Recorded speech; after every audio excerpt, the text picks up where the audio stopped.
अस्सलाम वालेकुम, मैं हूं दिल इम्तियाज़ और आप देख रहे हैं तख्ती ऑनलाइन। लकड़ी के घर बहुत अरसे से बन रहे हैं, लेकिन अगर मैं आपको तारीख़ में लेकर चलूं तो आपको पता चलेगा कि लकड़ी के घर तकरीबन आज से 12,000 साल पहले बनना शुरू हो गए थे। हम दो तहज़ीबों की बात करते हैं। पहली तहज़ीब है मिस्री तहज़ीब, इजिप्शियन सिविलाइजेशन, जिसने बाकायदा तौर पर लकड़ी को कंस्ट्रक्शन में इस्तेमाल करना शुरू कर दिया। और दूसरी तहज़ीब है सुमेरियंस की, जो कि लकड़ी के घर बनाते थे और लकड़ी के स्ट्रक्चर्स बनाते रहते थे। आज तक हम लकड़ी का इस्तेमाल कर रहे हैं और लकड़ी का इस्तेमाल उसे ज़ाया भी कर रहा है।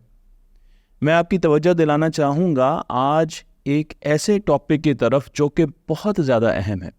जब हम लकड़ी के लिए दरख्त को काटते हैं तो उससे प्लाईवुड बनाई जाती है, और प्लाईवुड बनाने के लिए हम दरख्त को छीलते हैं। आज अगर अमेरिका की बात की जाए तो 18 मिलियन टन स्क्रैप वुड का बनता है। 12 मिलियन ये जो वुड का स्क्रैप बनता है, जो सिर्फ दरख्तों को छीलने से बनता है, वो ज़मीन में चला जाता है। तो हम कितनी ज़्यादा लकड़ी इस्तेमाल कर रहे हैं, लेकिन उसके साथ साथ 18 मिलियन टन लकड़ी सिर्फ अमेरिका में बुरादे की सूरत में, लकड़ी के वेस्ट की सूरत में ज़ाया हो रही है। और इस लकड़ी के ज़या को बचाने के लिए अब साइंसदान मैदान में आ गए हैं और उन्होंने एक नई टेक्नोलॉजी बनाई है जिसे इस पेपर में दिखाया जा रहा है। तो मैं आपको लेकर चलूँगा 15 मार्च 2024 के एक मकाले की तरफ, जो कि साइंस एडवांसेस में शाया किया गया, और उसमें बताया गया कि किस तरीके से लकड़ी को प्रिंट किया जा रहा है। ये लकड़ी जो कि प्रिंट होगी, 3D प्रिंट हो रही है, बिल्कुल असली लकड़ी की तरह है। ये उसी तरीके की खुशबू रखती है, वही जायका रखती है, और अगर आप उसको हाथ में लें तो आपको वही फील आती। लकड़ी की प्रिंटिंग तो बहुत अरसे से चल रही है और आपने लकड़ी से बने हुए प्रिंटेड खिलौने, 3D प्रिंटेड खिलौने बहुत से देखे होंगे। मैं आपको यहाँ पर भी कुछ ऐसे खिलौने दिखा रहा हूँ, कुछ ऐसी चीज़ें दिखा रहा हूँ जिसमें लकड़ी का बुरादा और ग्लू का इस्तेमाल किया जाता है, जिसे बाइंडर कहते हैं, और उसके ज़रिए इस किस्म के खिलौने 3D प्रिंटर से बनाए जाते हैं।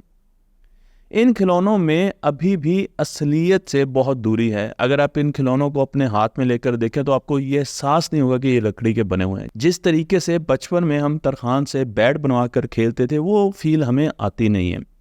इस फील को लाने के लिए, इस एहसास को ज़िंदा करने के लिए अब एक साइंसदान मैदान में आ चुके हैं, जिनका नाम है मोहम्मद रहमान, और राइस यूनिवर्सिटी मटेरियल साइंसेस के रिसर्चर हैं।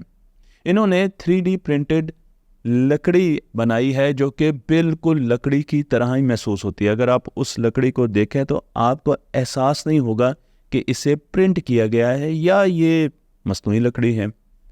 लकड़ी की तरफ अगर जाएं और उसकी साइंस को देखें तो हमें पता चलता है कि इसके अंदर ऑर्गेनिक पॉलीमर्स होते हैं। सेलुलोज होता है, लाइनन होता है, और होमी सेलुलोज भी होता है, और कुछ वैक्स भी होती है। हमने अगर 3D लकड़ी को प्रिंट करना है तो मैं आपको ये तीनों मॉलिक्यूल्स दिखा रहा हूँ, इनकी मदद से ही हमें मस्नूई लकड़ी बनानी पड़ेगी। मस्नूई लकड़ी में, 3D प्रिंटेड लकड़ी में हम सेलुलोज और लाइनन का इस्तेमाल करते हैं, और उसके ज़रिए जो बुरादा है उसमें से ये दोनों चीज़ें एक्सट्रैक्ट करते हैं, और इसके ज़रिए 3D प्रिंटिंग की जाती है। 3D प्रिंटिंग के लिए जो तरीक़ाकार इस्तेमाल किया जाता है वो बड़ा आम है। मैंने सबसे पहले इंक बनाई, लकड़ी की इंक बनाई जो कि सेलुलोज और लाइनन से मिलकर बनी है, और उसके बाद डायरेक्ट इंक राइटिंग मेथड, जिसे DIW कहते हैं, जो कि आम तौर पर 3D प्रिंटिंग में इस्तेमाल होता है, उसके ज़रिए हमने पॉलीमर, सिरामिक और सीमेंट और मेटल्स तक बनाई हैं। उनके ज़रिए हम लकड़ी बनाते हैं। इसमें आपको एक नोज़ल नज़र आ रही है और नीचे आपको एक ब्रेड बोर्ड की तरह की शक्ल नज़र आ रही है जो कि लकड़ी की है और उसे बनाया जा रहा है। नोज़ल के अंदर इंक फिल की जाती है और फिर उसे प्रेशर के ज़रिए उससे डिज़ाइन बनवाए जाते हैं। मैं आपको ये भी बताता चलूँ कि जब हम सेलुलोज की बात करते हैं और सेलुलोज का इस्तेमाल करते हैं सिंथेटिक वुड में, तो उस सेलुलोज की भी दो किस्में हैं।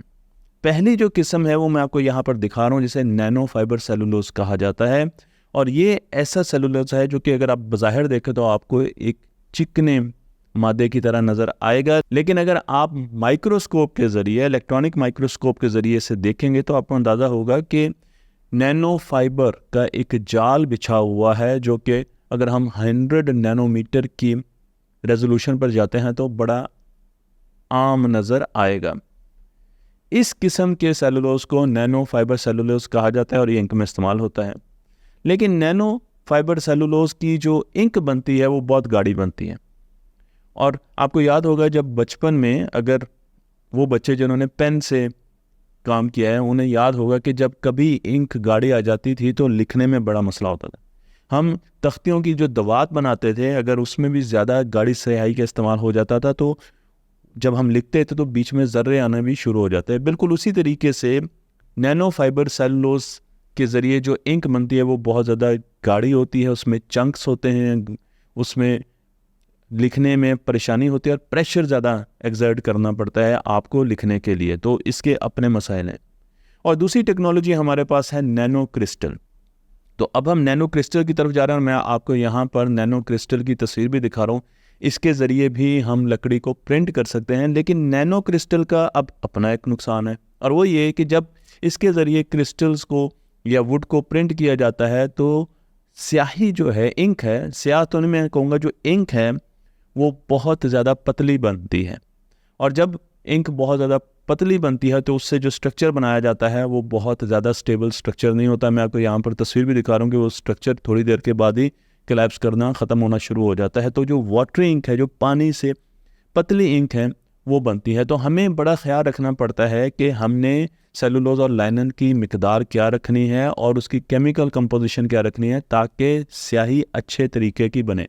तो सबसे मुश्किल काम इसमें जो 3D इंक है वुड की, जो कि लकड़ी के वेस्ट से बनाया जाता है ताकि उससे लकड़ी बनाई जाए, उसका जो फ्लो है, उसकी जो डेंसिटी है, वो कंट्रोल करना सबसे अहम पॉइंट है। मैं आपको यहाँ पर बताता हूँ कि ये काम किया गया है और 2 किस्म के लकड़ी के आर्टिफैक्ट बनाए गए हैं, प्रिंट किए गए हैं। इनमें लेटर्स हैं, आप यहाँ पर लेटर्स देख भी रहे हैं कि डॉक्टर रहमान साहब ने लेटर पकड़ा हुआ है। ओ लेटर है और उसके साथ डब्ल्यू लेटर है जो कि प्रिंट किए जा चुके हैं। और उसके साथ साथ इसी लकड़ी से जो वेस्ट, जो बुरादे से हमें हासिल हुई है, उससे हमने हनी कॉम्ब स्ट्रक्चर की, जिस तरीके से शहद की मक्खियों का छत्ता होता है, उस तरीके के स्ट्रक्चर्स भी बनाए हैं जो कि मैं आपको यहाँ पर दिखा रहा हूँ। अब हम और स्ट्रक्चर्स भी बना रहे हैं और उन्हें टेस्ट कर रहे हैं। तो इन स्ट्रक्चर्स को बनाने के लिए भी एक ख़ास किस्म के मेथड से जाना पड़ता है, क्योंकि इसे एयर ड्रायर डिफॉर्म्ड करना पड़ता है और उसके बाद इसे गर्म भी करना पड़ता है। तो मैं आपको लेकर चलता हूँ इस प्रोसीजर की तरफ। तो सबसे पहले हमें इसको -80 डिग्री सेंटीग्रेड में रखना पड़ता है वैक्यूम में, और जब ये बहुत ज़्यादा ठंडा हो जाता है तो फिर इसको गर्म करना पड़ता है और फिर इसको 180 डिग्री सेंटीग्रेड पर लाना पड़ता है। और उसके बाद ये बड़ा सख्त किस्म का स्ट्रक्चर बन जाता है, इसमें सख्ती आ जाती है। आप देखें कि इसको आप डिफॉर्म नहीं कर सकते तेज़ी से। अब ये हार्ड वुड की तरह बन चुका है जो कि बहुत अरसे तक रह सकता है, काम कर सकता है। मैं आपको यहाँ पर यह भी बता दूं कि इस प्रोजेक्ट पर भी बहुत रिसर्च होना बाकी है, क्योंकि लकड़ी की मैकेनिकल प्रॉपर्टीज़ को इम्प्रूव करने के लिए, उसके स्ट्रक्चर को इम्प्रूव करने के लिए बहुत ज़्यादा काम अभी भी हो रहा है। हमने हार्डवुड तो बना ली, लेकिन हम इससे भी ज़्यादा लकड़ी की सख्त चीज़ें बनाना चाहते हैं और उसके लिए काम किया जा रहा है। उसके साथ साथ प्रिंटिंग का जो मैकेनिज़्म है वो बहुत ज़्यादा स्लो है। इंक ऐसी बन रही है जिससे प्रिंटिंग बहुत ज़्यादा स्लो होती है। तो अगर हमने इसको इंडस्ट्रियल और मैसेज के लेवल पर लेकर जाना है तो हमें तो बहुत जल्दी आर्टिफैक्ट्स बनाने होंगे, और अगर हम जल्दी आर्टिफैक्ट्स नहीं बना पाएंगे, लकड़ी की चीज़ें नहीं बना पाएंगे, तो फिर इस किस्म की टेक्नोलॉजी का कोई ज़्यादा फ़ायदा नहीं हो सकता। तो फास्ट प्रिंटिंग बहुत बड़ा इशू है जिस पर अब काम किया जा रहा है कि ऐसी इंक बनाई जा सके, ऐसे प्रिंटर में मॉडिफिकेशंस की जा सके जिसके ज़रिए हम लकड़ी के अगर खिलौने भी बनाने हैं तो हम बहुत जल्दी लकड़ी के खिलौने, सैकड़ों खिलौने एक दिन में बना सके, ताकि इसको इंडस्ट्री में लेकर जाया जा सके और इससे फ़ायदा उठाया जा सके। यहाँ पर आखिर में मैं आपको बताता चलूँ कि हम लकड़ी को ज़ाया नहीं कर रहे हैं, बल्कि जो लकड़ी की प्लाईवुड में बनाने, एक तने को प्लाईवुड की तरफ लेकर जाने में जो लकड़ी ज़ाया होती थी, उसके ज़रिए ये खिलौने या ये आर्टिफैक्ट्स बनाए जा रहे हैं जो कि बिल्कुल लकड़ी की तरह। तो इसका मतलब यह है कि हम लकड़ी को ज़ाया करने से बचा रहे हैं और इस टेक्नोलॉजी के ज़रिए हम उसके वेस्ट से भी बहुत अच्छे काम करने की कोशिश कर रहे हैं। मुझे उम्मीद है कि ये टेक्नोलॉजी आपको पसंद आई होगी। इस पर जो भी मुस्तकबिल में रिसर्च होगी वो भी आपकी तरफ हम लेकर आएंगे। तख्ती ऑनलाइन को लाइक कीजिए, शेयर कीजिए और इस इल्म को दूसरों तक पहुँचाते रहिए।